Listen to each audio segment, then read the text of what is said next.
जय हिंद दोस्तों। मैं अंबालाल चौधरी स्वागत करता हूं आपका अपने इस प्यारे से digital learning platform L classes में। और आप सभी को 75वें गणतंत्र दिवस की हार्दिक शुभकामनाएं। भगवान आपको खूब तरक्की दे। जिस तरीके से हमारा देश तरक्की कर रहा है उसी तरीके से आप भी तरक्की करें, ऐसी मेरी शुभकामनाएं हैं। और इस वर्ष में आपके घर वाले एक सरकारी नौकरी वाले युवा को अपना सपना पूरा करते हुए देखें, ऐसी मेरी उम्मीदें हैं।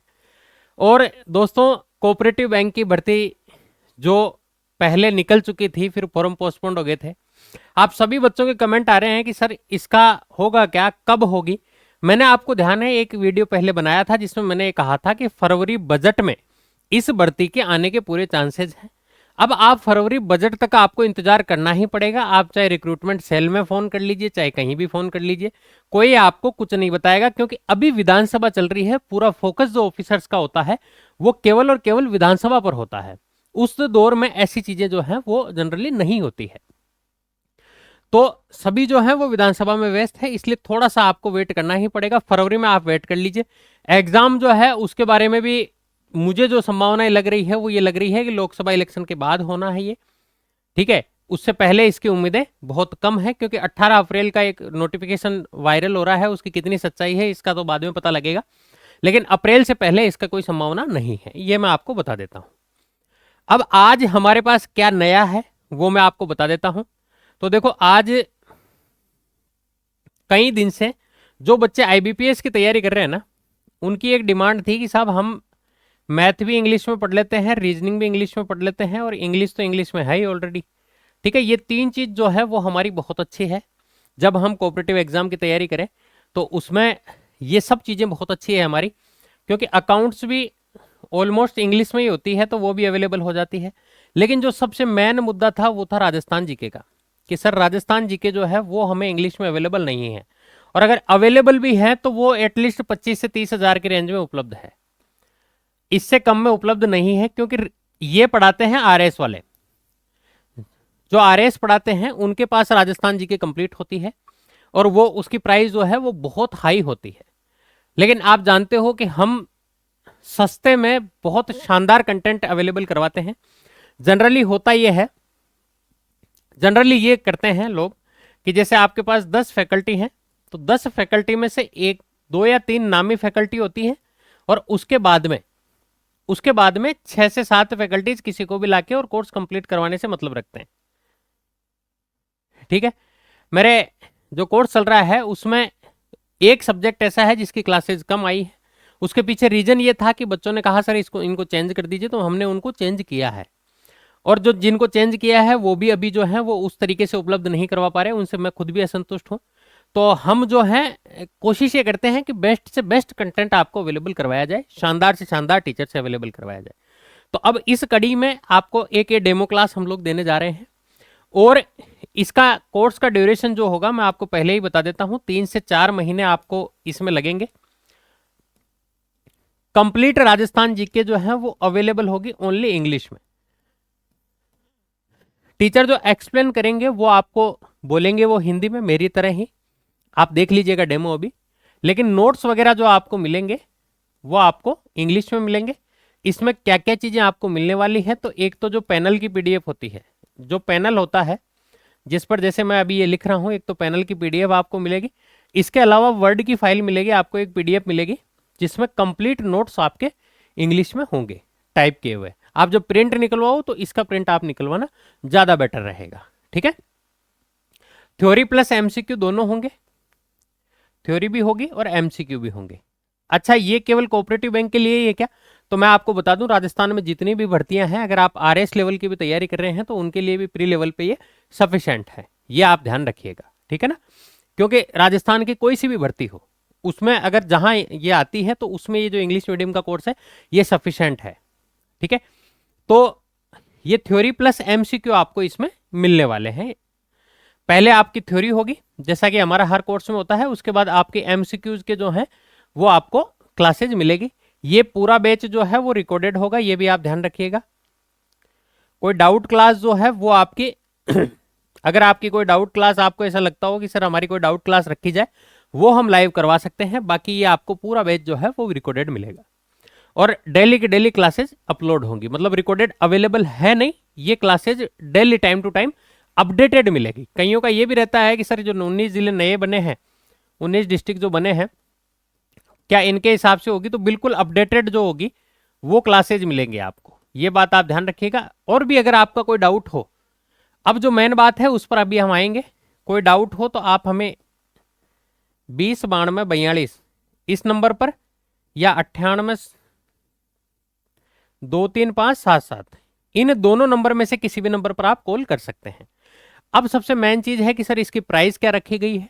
तो प्राइस आपकी उम्मीदों के अनुरूप, जैसा कि आपको पता होगा कि हमारे यहाँ ऑफर जनरली कम मिलता है जब शुरुआत में कोर्स लॉन्च होता है, उसके बाद में बच्चे डिमांड करते हैं, लेकिन वो चीज़ पॉसिबल हो नहीं पाती। और ये आप भी समझते हो कि बिना आर्थिक सहायता के कोई भी संस्था चल नहीं सकती, लेकिन कुछ आपके हित में हम लोग करते हैं जो जितना बन पड़ता है। जैसे 22 जनवरी को टेस्ट सीरीज 22 रुपए में रखी थी और बहुत लोगों ने खरीदा, बहुत लोगों ने, और उनका रेस्पॉन्स भी बहुत अच्छा है कि सर एकदम शानदार टेस्ट सीरीज थी, क्योंकि बहुत मेहनत से बनाए गए हैं। 22 रुपए में दे दी तो ऐसा नहीं है कि कुछ भी दे दिया। इसकी प्राइस हमने रखी है ओनली 999 रुपए, ठीक है। ये कंप्लीट कोर्स आपको मिलने वाला है, लेकिन शुरू के 3 दिन यानी कि 26 तारीख से 28 तारीख तक, अभी जब आप ये वीडियो देख रहे होंगे तो आप एएल क्लासेज जो एप्लीकेशन है अपनी एएल क्लासेज, वहां जाके इस कोर्स को परचेज कर सकते हैं, ठीक है। गूगल प्ले स्टोर पर आप एएल क्लासेज ऐप डालेंगे, वहां आपको ये मिल जाएगा। एप्लीकेशन पे जाके आपको ये वाला लोगो दिखेगा, वहां 26 से लेके 28 जनवरी तक, यानी कि 26, 27 और 28 को, 28 को रात को 12 बजे ये जो ऑफर है वो खत्म हो जाएगा। उसके बाद ये जो टेस्ट है ये आपको 999 में मिलेगा। इसमें आपको सब कुछ मिलेगा, हिस्ट्री मिलेगी, आर्ट एंड कल्चर मिलेगा, पॉलिटी मिलेगी और ज्योग्राफी मिलेगी, ठीक है। ये सारी चीजें जो है वो आपको उसमें अवेलेबल होंगी। और कोऑपरेटिव बैंक का जो कोऑपरेटिव बैंक का जब एग्जाम होगा तो उससे पहले, ये सिर्फ कोऑपरेटिव बैंक वालों के लिए विशेष ऑफर है, उससे पहले आपको 6 मंथ के करंट अफेयर्स, 6 मंथ के करंट अफेयर्स राजस्थान के, ठीक है, ओनली राजस्थान के करंट अफेयर आपको इस पर अवेलेबल होंगे, ये फ्री में अवेलेबल होंगे, ठीक है। इसका कोई चार्जेस वगैरह नहीं होगा, लेकिन अभी ये 499 में है। तो अगर आपको ये ठीक लगता हो, आप एक क्लास देखिए, आराम से क्लास का आनंद लीजिए, आपको ठीक लगता हो तो आप इसको परचेज कर सकते हैं आपकी आवश्यकता अनुसार, और बाकी लोगों के साथ भी शेयर करें जिन बच्चों को हिंदी में पढ़ने में प्रॉब्लम होती है। वास्तविकता में अच्छा कंटेंट जो है वो इंग्लिश में खूब अवेलेबल है, लेकिन राजस्थान जीके में ये अपवाद है। राजस्थान जीके में इंग्लिश में बहुत अच्छा कंटेंट अवेलेबल नहीं है मार्केट में। तो ये एक बहुत शानदार आपके लिए कोर्स होने वाला है, जबरदस्त कोर्स होने वाला है। और यकीन मानिएगा, जिस रेंज में हम दे रहे हैं इस रेंज में कोई अवेलेबल नहीं करवा सकता, इतना शानदार कंटेंट कोई अवेलेबल नहीं करवा सकता, ये आप तय मानिए। तो 3 दिन इस ऑफर का आप लाभ ले लीजिए, बाकी लोगों के साथ इसको शेयर कीजिए, चैनल अच्छा लगे सब्सक्राइब कीजिएगा। Thank you so much. Hello everyone, स्वागत है आप सभी का एल क्लासेस के ऑनलाइन लर्निंग प्लेटफॉर्म पे। मैं राजेंद्र सिंह आपका हार्दिक स्वागत करता हूं। और आज जो हम स्टार्ट करने वाले हैं वो है राजस्थान का इतिहास, जो कि हम पढ़ेंगे इंग्लिश मीडियम के अंदर। मतलब समझाऊंगा मैं आपको बाइलैंग्वेज, पर नोट्स आपको जो अवेलेबल होंगे वो बिल्कुल इंग्लिश के अंदर होंगे, ठीक है। तो चलिए स्टार्ट करते हैं। और क्योंकि देखिए राजस्थान की हिस्ट्री के बारे में अगर हम बात करें तो हमें जो है जो सबसे पहले पढ़ना है, जो महत्वपूर्ण है, देखिए अपन थोड़ा सा अगर डिस्कस करते हैं राजस्थान हिस्ट्री को भी, तो देखिए किसी भी प्रकार के हिस्ट्री को अगर आप डिस्कस करेंगे तो हिस्ट्री हमेशा जो है 3 पार्ट में बांटी जाती है। कौन कौन से 3 पार्ट है? तो एक, अगर हम हिस्ट्री के पार्ट बनाना स्टार्ट करें तो देखिए हिस्ट्री के जो है 3 पार्ट होते हैं। एक है सबसे एशियंट हिस्ट्री, एक है मिडाइवल, और एक होती है मॉडर्न हिस्ट्री। अब जो एशियंट वाला पार्ट है, अगर हम इसको इंडिया के अंदर कंपेयर करें तो देखिए इंडिया की हिस्ट्री के अंदर क्या है एशियंट के अंदर, तो इंडिया की हिस्ट्री के अंदर है एशियंट सिविलाइजेशन, जिसके अंदर हम बोलते हैं इंडस वैली सिविलाइजेशन। तो इसके अंदर क्या आता है? तो इसके अंदर आता है Indus valley civilisation. Indus valley civilisation से लेके और मुस्लिम आक्रमणकारी जब तक आए, वो वाला जो टाइम पीरियड है, वो वाले टाइम पीरियड को हम बोलते हैं एशियंट वाला टाइम पीरियड। एशियंट वाला जो टाइम पीरियड है वो, ठीक है। इंडिया में ही अगर मैं मिडाइवल इंडिया की बात करूं तो मिडाइवल इंडिया क्या है? तो मुस्लिम आक्रमण आने से लेके अंग्रेजों के आने तक का जो टाइम पीरियड है, यानी मुस्लिम आक्रमण से लेके और अगर आप बात करें ब्रिटिश के आने तक का जो टाइम पीरियड है, यानी अगर मैं बड़े लेवल पे बात करूं तो जो बैटल ऑफ प्लासी है ना, 1757 की जो लड़ाई है बैटल ऑफ प्लासी, या बैटल ऑफ बक्सर आप ले लीजिए, वो वाली जो लड़ाई है वो एक एस्टेब्लिशमेंट है कहीं ना कहीं अंग्रेजों का। तो वहां से लेके ये जो अंग्रेजों का टाइम पीरियड है, अंग्रेजों के आने तक का जो टाइम पीरियड है, इसको हम मॉडर्न मिडाइवल बोलते हैं। और फिर बाद में ब्रिटिश के आने से और भारत के इंडिपेंडेंस, और इंडिपेंडेंस के आगे भी अगर अपन बात करें तो इंडिपेंडेंस लेके चलते हैं, ये वाला जो टाइम पीरियड है इसके अंदर जो है हम इसको बोलते हैं मॉडर्न इंडिया। ठीक है, तो ये इंडिया की बात कर रहे हैं अगर अपन। अब अगर मैं राजस्थान की बात करूं और राजस्थान को इसी में से कंपेयर करूं तो देखिए इंडस वैली सिविलाइजेशन के अंदर जो है हमारे यहाँ पे केवल और केवल एक ही साइड है राजस्थान के अंदर, और वो है कालीबंगा। अब अगर आप इस राजस्थान की एशियंट हिस्ट्री को अगर आप निकाल दोगे तो भारत की एशियंट हिस्ट्री के ऊपर कोई फर्क नहीं पड़ेगा, वो वैसी की वैसी ही रहेगी। आप बिना राजस्थान के भी भारत का एशियंट सिविलाइजेशन या एशियंट हिस्ट्री जो है आप पढ़ सकते हो। ठीक है, अगर अपन बात करें मॉडर्न की या मिडाइवल की, तो देखिए मिडाइवल के अंदर क्या है, तो यहाँ पे सारे मुस्लिम जो राजा थे, मुस्लिम जो आक्रमण हुए, मुस्लिम जो लड़ाइयाँ हुई, इन्वेजन जो हुए, उनके बारे में बातें करी जाएगी सारी। अब आप बिना महाराणा प्रताप के आप अकबर को नहीं पढ़ सकते। ठीक है, आपको राजस्थान के सारे राजा पढ़ने पड़ेंगे, आपको पृथ्वीराज चौहान पढ़ना पड़ेगा, आपको सब पढ़ना पड़ेगा, तभी जाके जो है आप कनेक्ट कर पाएंगे इंडिया की मॉडर्न हिस्ट्री के साथ में या मिडाइवल हिस्ट्री के साथ में। तो देखिए मिडाइवल के अंदर राजस्थान का जो पोर्शन है वो बहुत ज़्यादा इंपॉर्टेंट हो जाता है। ठीक है, उसके बाद में अगर हम बात करें मॉडर्न के अंदर, तो मॉडर्न के अंदर हमारे राजस्थान के अंदर केवल 5-6 पॉइंट है। जैसे कि अगर हम बात करें तो सबसे पहले हुए यहाँ पे किसान आंदोलन, जिसको हम बोलते हैं पीजेंट मूवमेंट। उसके बाद में हुए ट्राइबल मूवमेंट, जनजातीय आंदोलन। ट्राइबल मूवमेंट के बाद में हमारे यहाँ पे होता है प्रजामंडल, उससे पहले आता है 1857। ठीक है, 1857 और पीजेंट मूवमेंट, ट्राइबल मूवमेंट, और फिर उसके बाद में आता है हमारे यहाँ पे आप कह सकते हैं जिसको प्रजामंडल आंदोलन। और प्रजामंडल के बाद में जो लास्ट में आता है वो आता है यूनिफिकेशन ऑफ राजस्थान, यानी जिसको हम राजस्थान का एकीकरण भी बोलते हैं। तो ये टॉपिक है मॉडर्न के अंदर। अब यही टॉपिक जो है आपके इंडिया के लिए भी इंपॉर्टेंट है। तो देखिए अब कहीं ना कहीं अगर आप देखेंगे तो अगर हम मिडाइवल से स्टार्ट करते हैं, है ना, मिडाइवल से अगर हम स्टार्ट करते हैं तो हम एक अच्छी पकड़ रख सकते हैं। क्यों रख सकते हैं? क्योंकि देखिए हमको पढ़ना है हिस्ट्री, और हिस्ट्री के साथ में हमको पढ़ना है आर्ट एंड कल्चर, क्योंकि कला एंड संस्कृति इसका भी बहुत ज़्यादा जो है आजकल वेटेज बढ़ गया है, और आर्ट एंड कल्चर एक इंपॉर्टेंट टॉपिक हो गया है। हो क्यों रहा है इंपॉर्टेंट टॉपिक? तो देखिए कारण है उसका। कारण क्या है कि हमारे राजस्थान की जो भाषा है, आधिकारिक जो भाषा मानी जा रही है राजस्थान की, वो क्या है? तो वो है हिंदी। और इस वजह से जो है हमें जब कंपटीशन देखते हैं एग्जाम के अंदर, तो आपको बहुत सारे लोग बाग जो है हरियाणा के दिखेंगे, बहुत सारे यूपी के दिखेंगे जो पेपर देना है राजस्थान के अंदर।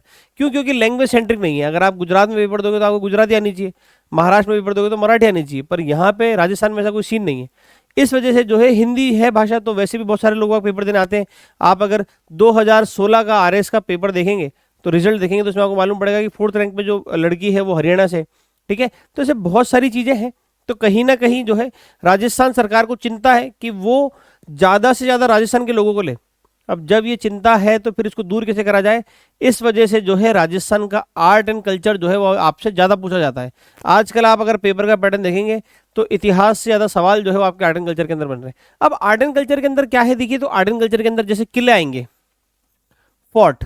अब जब हम रियासतें पढ़ेंगे तो हम यहीं पे पढ़ लेंगे कि भाई मेहरानगढ़ का किला किसने बनाया है, उदयपुर का किला किसने बनाया, चित्तौड़गढ़ का क्या है, वो सब कुछ हम यहीं पढ़ लेंगे। यहाँ पे आएंगे फेस्टिवल, तो फेस्टिवल की जैसे जैसे बीच बीच में आती जाएगी तो हम फेस्टिवल की बात कर लेंगे।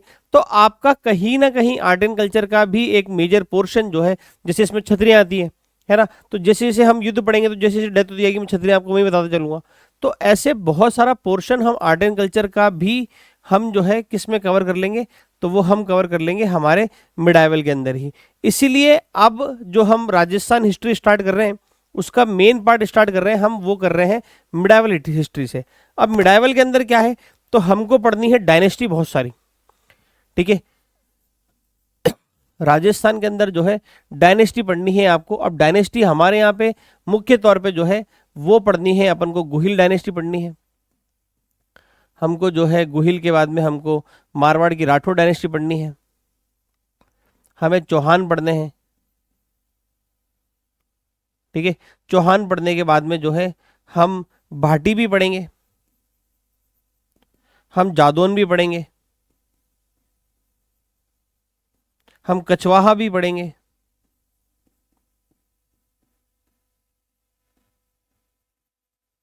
हम प्रतिहार भी पढ़ेंगे और हम परमार भी पढ़ेंगे।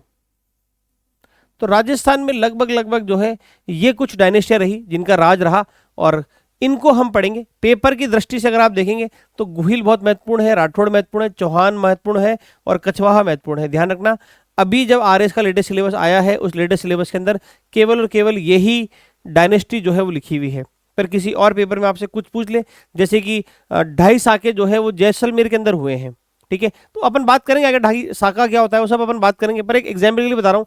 तो इसलिए जो है हमको जैसलमेर का भाटी वंश पढ़ना जरूरी है, ठीक है। तो बहुत सारी चीजें जो है हम पढ़ते चलेंगे। तो एक रियासत या एक डायनेस्टी जो है वो सबसे पहले स्टार्ट करते हैं।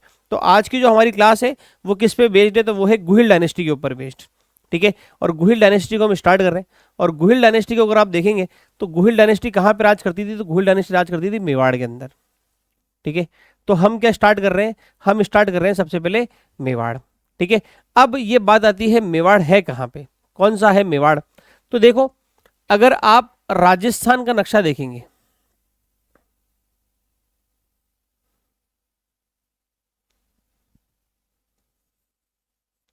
अगर आप राजस्थान का नक्शा देखेंगे तो ये जो दक्षिणी वाला जो भाग है, इसका जो दक्षिणी भाग है राजस्थान के नक्शे का, ठीक है, और इसका जो ये वाला भाग है, ये वाले भाग को जो है हम क्या बोलते हैं, मेवाड़, ठीक है। क्या बोलते हैं इस वाले भाग को, हम इस वाले भाग को हम बोलते हैं मेवाड़। अब मेवाड़ के अंदर अगर हम बात करें आज के टाइम पे, तो हमारे यहाँ पे एरिया कौन कौन सा आता है, अगर आपको मैं शहर बताऊं कि ये शहर जो है वो मेवाड़ के अंदर आते हैं, जैसे मेवाड़ के अंदर सबसे पहले आता है उदयपुर, ठीक है। उदयपुर के साथ में आ गया चित्तौड़, चित्तौड़गढ़ के साथ में आ गया भीलवाड़ा, भीलवाड़ा के बाद में आ गया राजसमंद,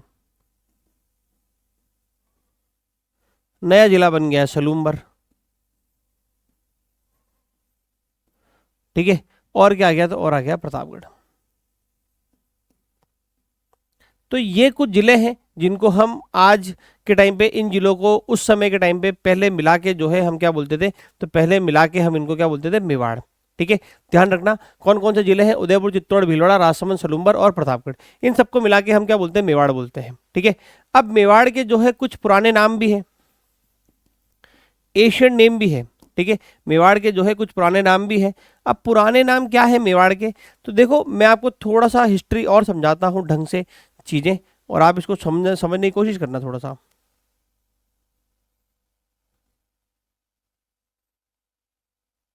देखो ये है भारत।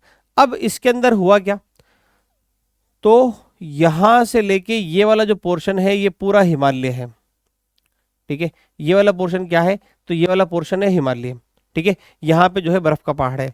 अब यहां से लेके यहां तक अगर हम बात करें, यहां से लेके और हम बात कर रहे हैं यहां तक क्या है, तो पानी, ठीक है। यहां तक क्या है, पानी। अब जब यहां तक पानी है तो बहुत सारी जो अगर आप देखें तो जगह बुक्ड है जहां से कोई भारत के ऊपर अटैक करने आ नहीं सकता। तो कुल मिला के एक ये वाला रीजन बच जाता है जहां पे सबसे ज्यादा अटैक हो सकते हैं, यहीं से जो है कोई भी आएगा तो वो यहीं से आएगा। तो ये इस वाले रास्ते से ही सबसे ज्यादा अटैकर जो है वो भारत के अंदर आए। और सबसे पहला अटैक जो मोहम्मद बिन कासिम के द्वारा करा गया 712 ईस्वी के अंदर, और उसके बाद में अगर आप कहेंगे पहले सफल जो हुआ इनका वो था 1192 का, जब पृथ्वीराज चौहान के खिलाफ जो है मोहम्मद गोरी दूसरा अटैक करते हैं, तराइन का जो दूसरा युद्ध है। उससे पहले यहाँ पे लगातार अटैक चल रहे थे। अब लगातार अटैक चलने के कारण यहाँ पे जो है बहुत ज्यादा डिस्टर्बेंस जो है वो क्रिएट हो चुका था, है ना, स्थिरता, एक स्टेबिलिटी जो है वो नहीं थी। तो हुआ क्या कि यहाँ से लोग बाग उठे और उठ उठ के जो है चलना स्टार्ट करा, उन्होंने दूसरी जगह जाके बसना स्टार्ट करा। अब जैसे ही ये निकले तो जैसे ही सबसे पहले कौन सी लैंड पड़ती है, तो वो है राजस्थान। तो राजस्थान में आके बहुत जगह बसे, कुछ बीकानेर के अंदर बच गए, कुछ एमपी की तरफ चले गए, कुछ मेवाड़ के अंदर बस गए, ठीक है। तो अलग अलग इनके नाम हैं, ठीक है। और जो मेवाड़ के अंदर बसे उनको हम क्या बोलते हैं, तो उनके एरिया को हम बोलते हैं शिवी जनपद।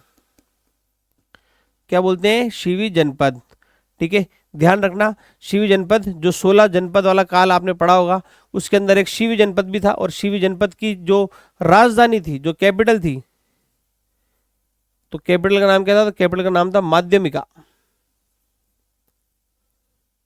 और माध्यमिका जिसको आज के टाइम पे हम क्या बोलते हैं? नगरी। क्या बोलते हैं? नगरी। ठीक है, तो वो ये शिवी जनपद, और ये शिवी जनपद जो है एशियन नेम में से एक है। ठीक है, दूसरा इसका नाम है मेदपाट।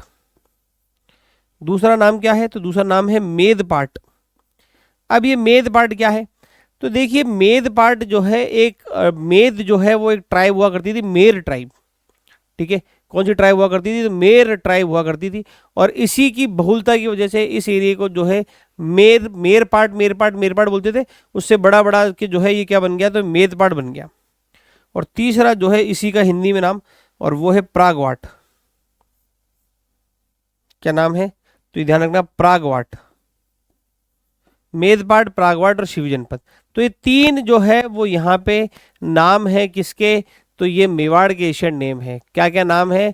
तो ध्यान रखना, शिवी जनपद, मेदपाट और प्रागवाट। ठीक है, तो ये तीन नाम है टोटल मेवाड़ के, तो इसको थोड़ा सा आप ध्यान रखिएगा, है ना। कौन कौन से? शिवी जनपद, मेदपाट, प्रागवाट। कौन सा एरिया आता है? तो उदयपुर, चित्तौड़, भीलवाड़ा, राजसमंद, सलूम्बर। ठीक है, ये एरिया जो है इसके अंदर आता है। चलिए अब अपन देखते हैं नोट्स के अंदर हमारे क्या क्या लिखा हुआ है। तो देखो नोट्स के अंदर क्या है? तो चित्तौड़गढ़ आ गया, उदयपुर आ गया, राजसमंद आ गया, भीलवाड़ा आ गया, प्रतापगढ़ आ गया, और एक इसी के अंदर जो है आप सलूम्बर भी लिख लीजिएगा, सलूम्बर भी आ गया। ठीक है, एशियन नेम क्या है? तो मैंने अभी आपको बताया, मेदपाट है, प्रागवाट है, शिव जनपद है। ठीक है, तो ये जो है यहाँ पे क्या हो गया है? तो यहाँ पे हमने एशियन नेम के बारे में देख लिया है। ठीक है, अब हम जो है पढ़ते हैं कि यहाँ पे कौन सी डायनेस्टी जो है वो राज कर रही है। ठीक है, तो मेवाड़ के अंदर हमारे यहाँ पे कौन सी डायनेस्टी राज कर रही है? तो मेवाड़ में डायनेस्टी राज कर रही है गुहिल डायनेस्टी। ठीक है, कौन सी डायनेस्टी है? तो गुहिल डायनेस्टी है। कहीं कहीं पे इनको जो है गहलोत भी बोलते हैं, गुहिलोत भी बोलते हैं, पर आप गुहिल डायनेस्टी जो है ध्यान रखिएगा। ठीक है, अब गुहिल डायनेस्टी जो है वो कब से राज कर रही है? तो वो राज कर रही है 566 एडी से। ठीक है, 566 एडी से जो है गुहिल डायनेस्टी जो रूल कर रही है वो कर रही है कहाँ पे? मेवाड़ के ऊपर। अब गुहिल डायनेस्टी जो है फाउंड किसने करी? तो देखो, गुहिल डायनेस्टी के बारे में एक बहुत अच्छी सी कहानी है ना। ऐसा कहते हैं कि एक वल्लभी गुजरात है, वल्लभी गुजरात, वल्लभी एक जगह है, और वो कहाँ पर है? तो वो है गुजरात के अंदर। और वल्लभी के राजा थे, वल्लभी के राजा हुआ करते थे, और उनका नाम था, फादर लिख देता हूं मैं, फादर्स नेम, उनका नाम था शिलादित्य, और माता जी का नाम था पुष्पावती। शिलादित्य और पुष्पावती। अब हुआ क्या कि पुष्पावती जो है वो प्रेग्नेंट थी। अब जब पुष्पावती प्रेग्नेंट थी तो पुष्पावती जो है अंबे माता के दर्शन के लिए जो है मेवाड़ की तरफ आती है। अब जब मेवाड़ की तरफ आती है तो इसको मालूम पड़ता है कि पीछे जो है वल्लभी गुजरात के ऊपर किसी ने अटैक कर दिया है, और अटैक करने के बाद में शिलादित्य को जो है मार दिया है। ठीक है, और इस युद्ध के अंदर जो है शिलादित्य जो है मर जाता है। अब जैसे शिलादित्य मरता है तो पुष्पावती कहती है कि मुझे जो है सती होना है। अब क्योंकि पंडित उनको समझाते हैं कि क्योंकि आप गर्भवती है रानी, तो आप जो है वो शहीद नहीं, आप जो है सती नहीं हो सकते, तो फिर क्या करा जाए? तो उन्होंने कहा कि बच्चे को जन्म देने के बाद ही आप जो है सती हो सकते हैं। अब उस समय जो है फिर पंडितों को ऐसा लग रहा था कि ऐसा ना हो कि कोई आके और इस जो हमारी रानी है जिनका नाम है पुष्पावती, इनको भी मार दे। तो उन्होंने क्या करा? पुष्पावती को एक गुफा के अंदर छुपा दिया, और कुछ समय बाद पुष्पावती ने जो है गुफा के अंदर एक बच्चे को जन्म दिया। अब गुफा को जो है एक और अपन बोलते हैं वो है गुहा, गुफा भी बोलते हैं, गुहा भी बोलते हैं।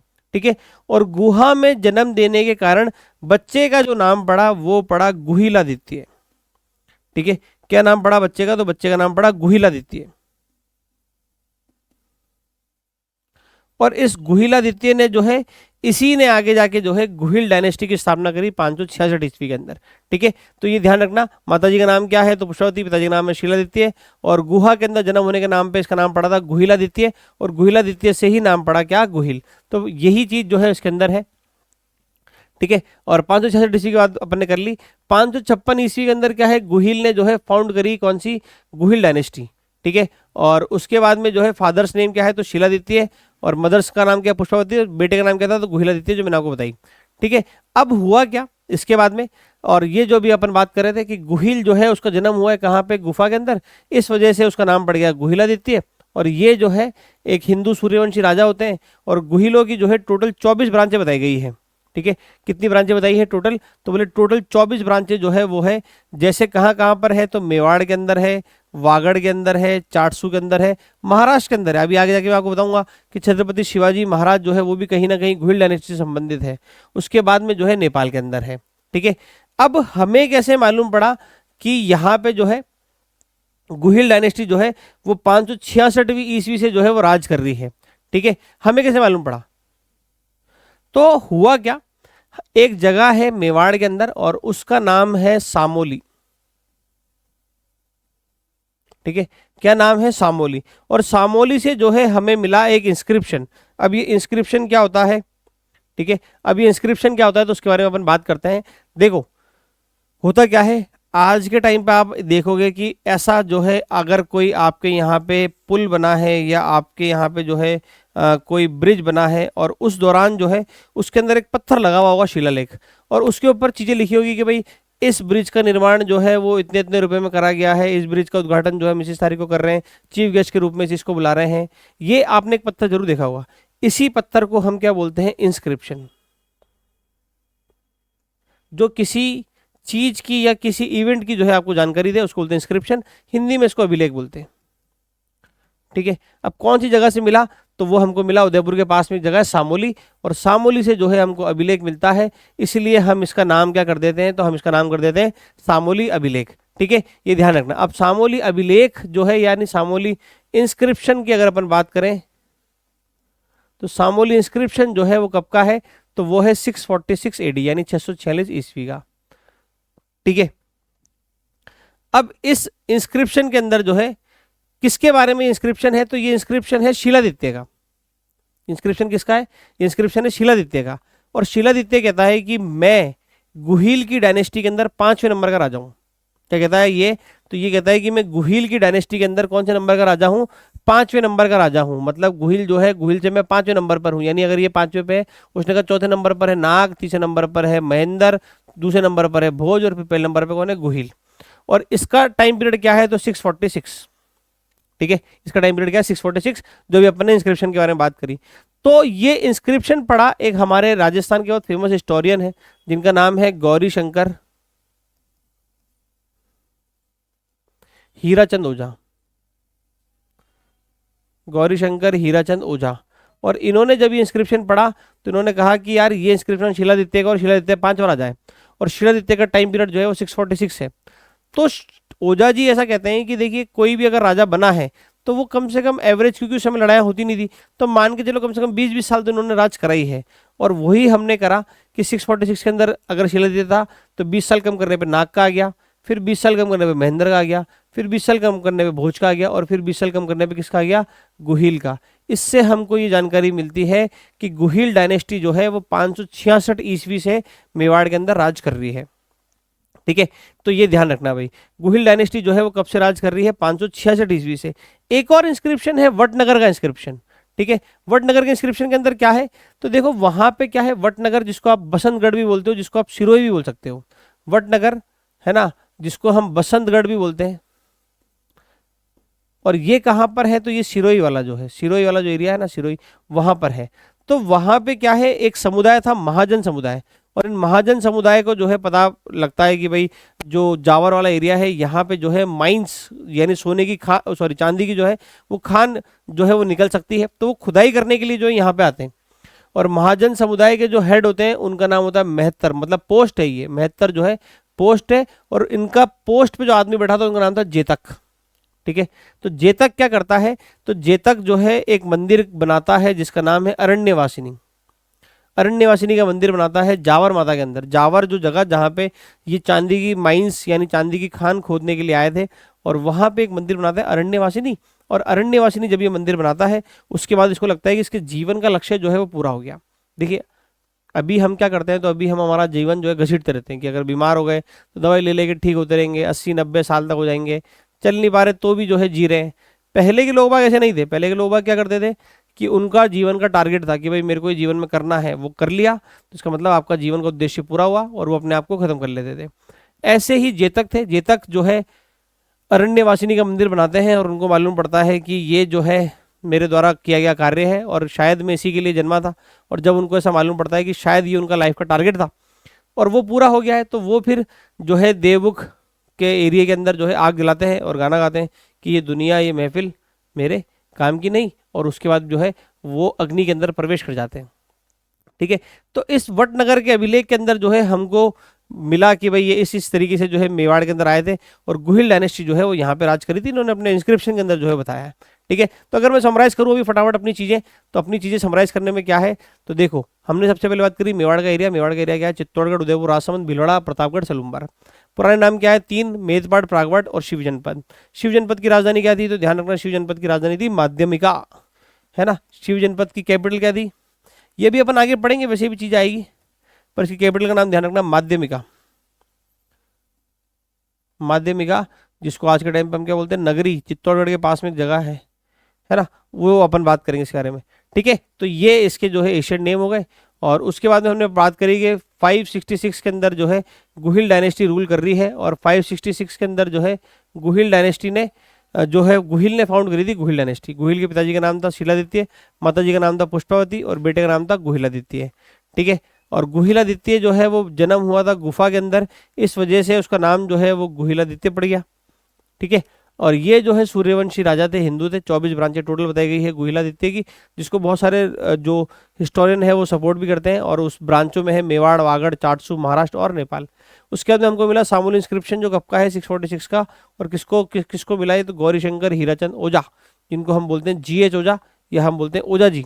ओझा जी को इंस्क्रिप्शन मिला, ओझा जी ने इंस्क्रिप्शन पढ़ा, ओझा जी ने कहा भैया ये इंस्क्रिप्शन अभी का नहीं है। तो बोले सर कब का है, तो बोले ये इंस्क्रिप्शन तो बहुत पुराना है। तो बोले किसका, तो बोले शिलादित्य का। तो बोले शिलादित्य कौन, तो बोले शिलादित्य जो है वो 5वां राजा है गुहिल डायनेस्टी के अंदर। तो बोले और कौन कौन है, तो उसने कहा बोले शिलादित्य है, फिर नाग है, फिर महेंद्र है, फिर भोज है, और फिर हमारे गुहिल है। तो हमने सीक्वेंस बनाया और हमको मालूम पड़ा कि शिलादित्य का 646 है, तो हमने कहा 20 कम कर लो। 20 कम करने से हमको मालूम पड़ा कि गुहिल डायनेस्टी जो है वो 566 के अंदर ही यहाँ पे राज करना स्टार्ट कर दिया था। ठीक है, उसके बाद में हमने एक इंस्क्रिप्शन और पढ़ा, और वो था वटनगर का इंस्क्रिप्शन, जो कि महाजन समुदाय के द्वारा जो है वो लिखा गया था। और ये आए थे यहाँ पे जावर वाले एरिया के अंदर माइंस की खुदाई करने के लिए, चांदी की माइंस के लिए। और उसी दौरान जो है जेतक जो महत्तर पोस्ट पे होता है, जो हेड होता है इस पूरे समुदाय का, वो एक मंदिर का निर्माण करता है, इसका नाम था अरण्यवासिनी। और वहाँ पे जो है वो देवमुख में प्रवेश कर जाता है। ठीक है, तो ये यहाँ तक अपन ने जो है बात करी। अब अपन बात करते हैं कि हमको राजा जो है वो कहाँ से मिलना स्टार्ट हुए। ठीक है, तो हमको जो पहले राजा मिलते हैं, उन पहले राजा का नाम है बप्पा रावल। बप्पा रावल। अब क्या है, तो समझना चीजें, हर एक रियासत के अंदर एक मुख्य कवि होते हैं, है ना, जिनको राज कवि बोला जाता है ना, और यह कवि राजा बोला जाता है। ऐसे ही मेवाड़ के अंदर जो कवि राजा रहे हैं, और कवि राजा का नाम है श्यामल दास। कवि राजा श्यामल दास। कवि राजा श्यामल दास ने क्या करा है, तो मेवाड़ का पूरा इतिहास लिखा है अपनी किताब के अंदर, जिस किताब का नाम है वीर विनोद। और वीर विनोद के अंदर कवि राजा श्यामल दास कहते हैं कि बप्पा रावल का नाम बप्पा रावल था ही नहीं, तो क्या था, तो बोले इनका एक्चुअल नेम जो है वो क्या था, तो एक्चुअल नेम जो है वो था कालभोज। तो फिर बप्पा कैसे नाम पड़ गया, बप्पा रावल कैसे पड़ गया, तो उन्होंने कहा देखो रावल तो ये राजा है इसलिए रावल है। दूसरा देखो राजस्थान और जो गुजरात वाला जो क्षेत्र है, इनका जो बॉर्डर एरिया है ना, बॉर्डर वाला जो एरिया है दोनों तरफ के अंदर, और ये वाले एरिया के अंदर होता क्या है, जो सम्माननीय व्यक्ति होते हैं उस एरिया के, उनको जो है बापू बोला जाता है। ठीक है, जैसे गांधी जी के बारे में अगर अपन बात करें, तो गांधी जी जो है, गांधी जी को सब जने बापू बापू बोलते थे। ठीक है, कभी आप रविंद्र जडेजा को देखना, रविंद्र जडेजा कभी अगर शतक मारेगा ना, तो उसके कमेंट के अंदर यही लिखा होगा, जियो बापू, जियो बापू, जियो बापू, है ना। तो वो वहां पे जो है सम्माननीय व्यक्ति को बापू बोला जाता है, और कहते हैं कि उसी बापू से अपभ्रंश होता होता है, या उसी बापू से जो है वो चेंज होता होता, क्या बन गया वर्ड, बप्पा। ठीक है, तो ध्यान रखना, बप्पा रावल एक्चुअल नेम क्या है, कालभोज। क्या करते थे बप्पा रावल, तो बप्पा रावल भक्त थे। किसके भक्त थे, तो ये थे हरित ऋषि के भक्त। हरित ऋषि जो थे इनके भक्त थे और इनकी जो है गाय चराते रहते थे। ठीक है, अब गाय चराते थे तो हरित ऋषि का जो है अंतिम समय आना लग गया था। और अंतिम समय जब आता है तो हरित ऋषि पूछते हैं बप्पा रावल से कि बप्पा रावल, अब मैं तो चला जाऊंगा थोड़े दिनों के अंदर, फिर तू क्या करेगा? तो वो कहते हैं कि आप महाराज अगर कुछ मेरा रोटी पानी का जुगाड़ करवा दो तो बढ़िया है। तो हरित ऋषि जो है उसको आशीर्वाद देते हैं और कहते हैं कि तू टेंशन मत ले, तू जा और तू लड़, और तू जो है एक बहुत बड़ा राजा बनेगा। और हरित ऋषि के आशीर्वाद से ही जो हमारे बप्पा रावल थे वो जाते हैं और उसी समय जो है 734 ईस्वी के अंदर जो है और वो हराते हैं किसको? तो मान मौर्य को। कहीं कहीं मान मौर्य लिखा हुआ है, कहीं कहीं मान मौर्य भी लिखा हुआ है। ठीक है, तो अपन मान मौर्य लिख देते हैं और इसको जो है कहीं कहीं मान मौर्य भी लिखा हुआ है, मान मौर्य। ठीक है, इनको हराता है और इसको हरा के इससे क्या जीत लेता है? चित्तौड़गढ़। चित्तौड़गढ़ के ऊपर जो है ये कब्जा कर लेता है। ठीक है, किसने कब्जा कर लिया चित्तौड़गढ़ के ऊपर? देखो, चित्तौड़गढ़ के ऊपर कब्जा कर लिया बप्पा रावल ने। बप्पा रावल ने जब जैसे चित्तौड़गढ़ के ऊपर कब्जा करा और कब्जा करने के बाद चित्तौड़ इनके पास में आ गया और इन्होंने अपना राजकाज करना स्टार्ट कर दिया और इन्होंने कैपिटल बनाई किसको? नागदा को।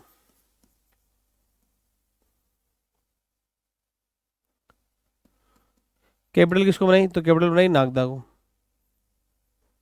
ठीक है, नागदा को बनाई कैपिटल। और जब नागदा को कैपिटल बनाई तो उन्होंने कहा कि यार अपन तो शुरुआत से ही जो है भोलेनाथ के भक्त थे। तो बोले हाँ।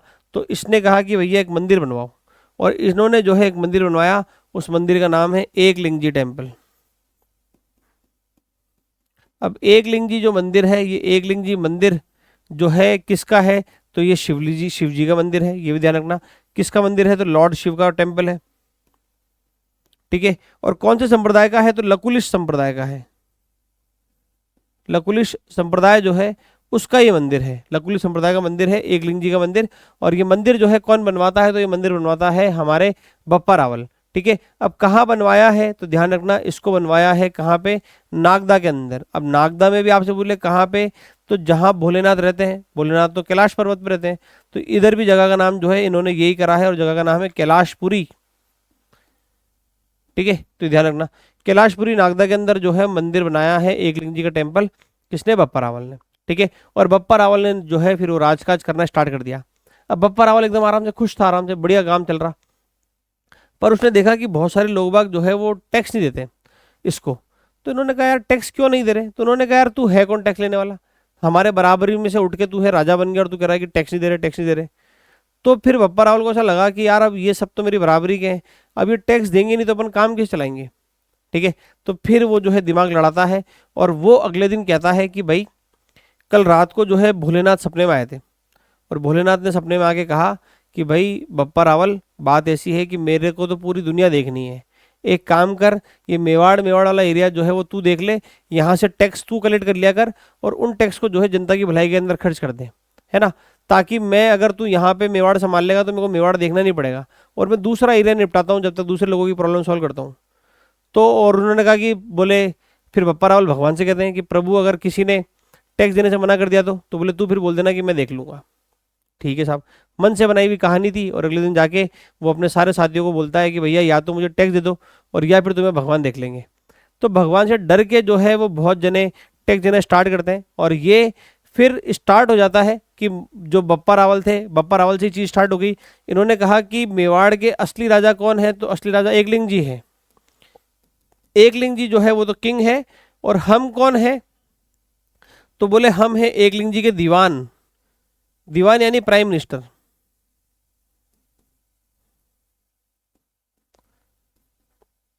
दीवान यानी प्राइम मिनिस्टर। तो इन्होंने कहा कि हम जो है वो एकलिंग जी के दीवान हैं।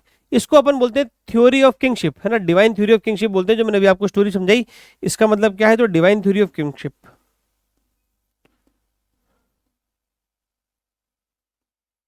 डिवाइन थ्योरी ऑफ किंगशिप जो है वो इसी को बोलते हैं। ठीक है, अब हुआ क्या उसके बाद में? तो अच्छा खासा शासन चलाना जो है वो बप्पा रावल ने स्टार्ट कर दिया और बप्पा रावल ने जो है सोने के सिक्के चलाए। बप्पा रावल ने जो है गोल्ड कॉइन चलाए और गोल्ड कॉइन की अगर आप बात करो तो गोल्ड कॉइन जो है वो 115 ग्रेन के थे। 115 ग्रेन, है ना। उस एक सोने के सिक्के का वजन कितना था? 115 ग्रेन। 115 ग्रेन मतलब 115 गेहूं के दानों के बराबर जो है वो सोने के सिक्के का वजन हुआ करता था। और ये जो है देखो, जो मैंने अभी आपको बात बताई थी, वापिस अगर अपन करें इस बारे में बात,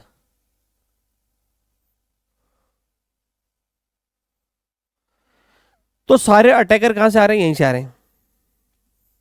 पहला अटैक होता है 712 ईस्वी के अंदर मोहम्मद बिन कासिम के द्वारा, और लास्ट अटैक कब होता है? तो 1192, और ये कब होता है? तो सेकंड बैटल के अंदर। ठीक है, तो क्या इन 400-500 सालों के अंदर अटैक ही नहीं हुए थे क्या? तो इन 400-500 सालों के अंदर अटैक तो खूब हुए, पर हमारे जो राजस्थान के राजा थे उन्होंने इसको बचा के रखा, और इसको बचा के रखा राजस्थान को, कि भारत पे जो है किसी भी विदेशी आक्रमण को आने नहीं दिया, आक्रमणकारी को, और भारत को जो है सेफली बचा के रखा। ठीक है, उसी समय जो है एक राजा थे गजनी के, गजनी कहाँ पर? अफगानिस्तान के अंदर, और वो जो है भारत के ऊपर अटैक करके जो है भारत को अपने कब्जे में लेना चाहते हैं। उनको देख के जो हमारे राजा थे बप्पा रावल, उनको इतना दिमाग खराब होता है कि वो जो राजा थे उनको गजनी तक मारते मारते ले गए, मारते मारते ठेठ गजनी तक लेके जाते हैं, और वहां पे जाके जो है गजनी के जो राजा होते हैं सलीम, गजनी के जो राजा होते हैं सलीम, और उस सलीम को जो है गद्दी पे से हटाते हैं और अपने नेफ्यू को जो है वहां का राजा बनाते हैं। ठीक है, अपना भांजा जो होता है उसको जो है वहां का जाके जो है फिर वो राजा बना के आते हैं। ठीक है, अब सेना वापस आ रही है। अब जब सेना वापस आ रही है तो सेना धीरे धीरे धीरे धीरे आती थी। अब क्योंकि अभी तो मोटरसाइकिल है, कारें हैं, तो हम फटाफट पहुंच जाते हैं। पहले के लोग बाग पैदल चलते थे, तो जब पैदल चलते थे तो फिर आराम से धीरे धीरे करके आते थे। अब धीरे धीरे करके आते तो फिर अब जैसे रात हो गई, रात हो गई तो भाई यहीं रुक जाओ, खाना वाना खा के चलेंगे। कभी 2-2 दिन रुक गए, कभी 5-5 दिन रुक गए। ठीक है, तो ऐसे रुकते रुकाते आ रहे थे, तो ऐसे रुके। अब जैसे ही रुके भाई यहाँ पे ऐसे सेना डेरा बना के रह गई। अब सेना सेना जब डेरा बना के रही तो धीरे धीरे करके लोग बागों को खरीदारी करनी थी, लोगों को सामान खरीदना था, तो धीरे धीरे करके इसके आसपास है ना मार्केट डेवलप होना स्टार्ट हो गया। अब अपने यहाँ पे अपन राजस्थान में बोलते हैं गांव, पर पंजाब में आप जाओगे तो पंजाब में पूछता है पिंड। ठीक है, और यही चीज हुई, तो लोग बाग वो पूछते थे कि भाई यार ये पिंड की को है, ये पिंड जो है ये पिंड किसका है? तो लोग बाग कहते थे कि ये जो है ये रावल का पिंड है, रावल यानी राजा है ना, तो कहते थे कि ये रावल का पिंड है। रावल का पिंड, रावल का पिंड, रावल का पिंड करके उस जगह का नाम ही क्या पड़ गया? रावलपिंडी।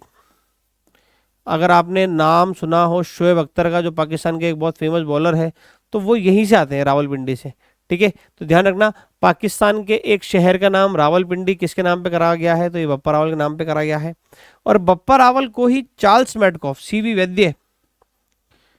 वैद्य जो है इन्होंने कंपेयर करा है चार्ल्स मार्टिल से। बप्पा रावल को कंपेयर करा है किससे? तो इन्होंने कंपेयर करा है चार्ल्स मार्टिल से। चार्ल्स मार्टिल जो है इससे कंपेयर करा है। फ्रेंच कमांडर था ये, और इसने भी क्या करा था? तो इसने भी जो है मुस्लिम आर्मी को जो है खदेड़ दिया था बुरी तरीके से, और इन्होंने भी खदेड़ दिया। इस वजह से जो है इसको चार्ल्स मार्टिल को साथ जो है कंपेयर करते हैं हम, किसको? बप्पा रावल को। ठीक है, 3 उपाधियां है बप्पा रावल की, हिंदुआ सूरज, चकवे और राजगुरु। ठीक है, चलिए तो अब अपन देखते हैं बप्पा रावल अपने नोट्स में क्या क्या है। देखो, अचल नेम नहीं है, ये एक्चुअल नेम है। एक्चुअल नेम क्या है? कालबुज। He was the disciple of saint Harit. मैंने अभी आपको कहा हरित ऋषि के जो है भक्त थे, और 734 ईस्वी के अंदर हराते हैं किसको? मान मौर्य को, और क्या कैप्चर कर लेते हैं? चित्तौड़, और नागदा को बनाते हैं कैपिटल। ठीक है, तो मेवाड़ की आपसे पूछ ले कि पहली कैपिटल कौन सी बनी थी? तो वो बनी थी नागदा। ही कंस्ट्रक्टेड एकलिंगी टेम्पल, बहुत इंपॉर्टेंट है, ही कंस्ट्रक्टेड एकलिंगी टेम्पल इन नागदा, और नागदा में कहाँ पे? कैलाशपुरी जगह है। ठीक है, और king of Mewar considered themselves as Dewan of Ekling ji. जो मैंने अभी आपको बताया कि हमारे यहाँ का राजा जो है वो तो एकलिंग जी ही है, और हम जो है हम क्या है? तो हम इसके दीवान हैं। ठीक है, ये ध्यान रखना। He moved up to Ghazni after defeating the Muslim army, और he deposed Ghazni king Salim, Salim को हटा के, और appointed his nephew as the king of Ghazni. ठीक है, as the king of Ghazni, Ghazni के अंदर जो है अपने नेफ्यू को जो है वहां का राजा बना दिया था। Bappa Rawal was the founder of the city of Rawalpindi. जो मैंने आपको बताई कि किस तरीके से रावल का पिंड करके शहर का नाम ही जो है रावलपिंडी पड़ गया पाकिस्तान के अंदर। ठीक है, उसके बाद में हिस्टोरियन है हमारे सीवी वैद्य, और इन्होंने कंपेयर करा है बप्पा रावल को फ्रेंच कमांडर चार्ल्स मार्टिल के साथ में। ठीक है, तो ध्यान रखना। और ही सर्कुलेटेड गोल्ड कॉइन, मैंने आपको बात बता दी कितने का है? तो एक कॉइन का वजन है 115 ग्रेन। 115 ग्रेन का मतलब 115 गेहूं के दानों के बराबर। ठीक है, टाइटल्स क्या है बप्पा रावल के? तो टाइटल्स है हिंदू सूरज, राजगुरु और चकवे। ठीक है, क्या क्या टाइटल्स है? हिंदू सूरज, राजगुरु, चकवे। चकवे मतलब the one who one in all four direction. आप इसको चक्रवर्ती भी बोल सकते हो। चक्रवर्ती चकवे जो है ये एक ही बात है। ठीक है, चलिए, तो ये हमारे पहले राजा थे। अगले राजा पढ़ते हैं हम, जिनका नाम है अल्लट। ठीक है, अगला नाम क्या है? तो अगला राजा का नाम जो है वो है अल्लट। अल्लट के बारे में हमको क्या जानकारी मिलती है? पहली बात तो ये कि अल्लट का ओरिजिनल जो नाम है वो है, अल्लट का एक नाम और है, वो है आलू रावल, है ना। आलू घर वालों ने नाम रखा था अल्लट, पर यार दोस्तों ने बिगाड़े कर दिया आलू। जैसे आपने देखा होगा ना, जैसे घर वाले नाम रखते हैं शेर सिंह और दोस्त कर देते उसका शेरू, है ना। तो वैसा ही जो है कुछ करा गया। और अल्लट राजा था और इसका जो है नाम एक और क्या मिलता है हमको? अल्लू रावल। ठीक है, उसके बाद में अपन बात करते हैं यहाँ पे अल्लट के बारे में। दो तीन बातें हमारे काम की। सबसे पहली बात है सारनेश्वर इंस्क्रिप्शन की। अब आप चीजें समझ गए हो कि सारनेश्वर क्या है, इंस्क्रिप्शन क्या है। ठीक है, कब का है? तो 953 एडी का सारनेश्वर इंस्क्रिप्शन। देखो, जिस भी वर्ड के पीछे ईश्वर लगा हो तो समझ जाना कि वो जो है वो भोलेनाथ का मंदिर है। ठीक है, अब यही मंदिर जो है किसका है? भोलेनाथ का। सारनेश्वर इंस्क्रिप्शन, यहाँ से एक पत्थर मिला, एक इंस्क्रिप्शन मिला, और वो इंस्क्रिप्शन को पढ़ा तो मालूम पड़ा कि यार ये जो पत्थर है यहाँ का नहीं है। तो बोले ये पत्थर तो आहड़ एक जगह है उदयपुर के पास में, वहाँ का है। और वहाँ पे भी ये कहाँ पे लगा हुआ है? तो बोले ये पत्थर जो है ये लगा हुआ है वहाँ के वराह टेम्पल के अंदर। कहाँ लगा हुआ है? तो वराह टेम्पल के अंदर। वराह जो है विष्णु भगवान के 10 अवतारों में से एक अवतार वराह भी है। ठीक है, तो वराह अवतार लिया था विष्णु भगवान ने, उन्हीं का डेडिकेटेड है वराह टेम्पल। और वराह टेम्पल जो है उसके बारे में लगता है कि इंस्क्रिप्शन जो है वहाँ का है। अब कैसे मालूम पड़ा? तो इसके अंदर वराह टेम्पल की बातें करेगी बहुत सारी। क्या क्या? एक तो इन्होंने कहा कि वराह टेम्पल जो है ये एक तो विष्णु भगवान को बेस्ड है ही। दूसरा क्या है कि वराह टेम्पल जो है इसको जिसने डोनेशन दिया मंदिर बनवाने के लिए, डोनेशन, वो डोनेशन का वो बोलते हैं गोष्टिक।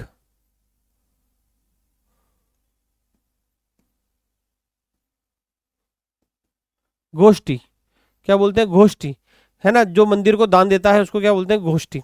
तो एक तो इसके अंदर गोष्ठी जानकारी है। दूसरा क्या है इसके अंदर मंत्रियों की जानकारी भी है। इन्फो अबाउट, इन्फो अबाउट जो है आपके ब्यूरोक्रेसी। अब ब्यूरोक्रेसी क्या होता है? तो ब्यूरोक्रेसी यही होता है जो अभी अपन बात कर रहे हैं। लैटिन वर्ड है ब्यूरो, ब्यूरो का मतलब टेबल, क्रेसी मतलब शासन चलाना। तो जब आप टेबल से शासन चलाते हो उसको अपन बोलते हैं ब्यूरोक्रेसी। जैसे कलेक्टर, आईपीएस ऑफिसर जो एसपी है, ये सब क्या करते हैं? तो ये सब जो है शासन चलाते हैं, ये जो अपनी जो सरकार है वो चलाते हैं इजीली, और उसको बोलते हैं टेबल से शासन वाले को ब्यूरोक्रेसी। तो इसने क्या करा? अल्लट ने क्या करा? तो प्रॉपर तरीके से हमको जो है जानकारी दी कि भैया मेरी ब्यूरोक्रेसी के अंदर मेरे मंत्री, जैसे उन्होंने कहा कि भाई इसके अंदर बताया इन्होंने कि मेरा मंत्री है संधि विग्रहक।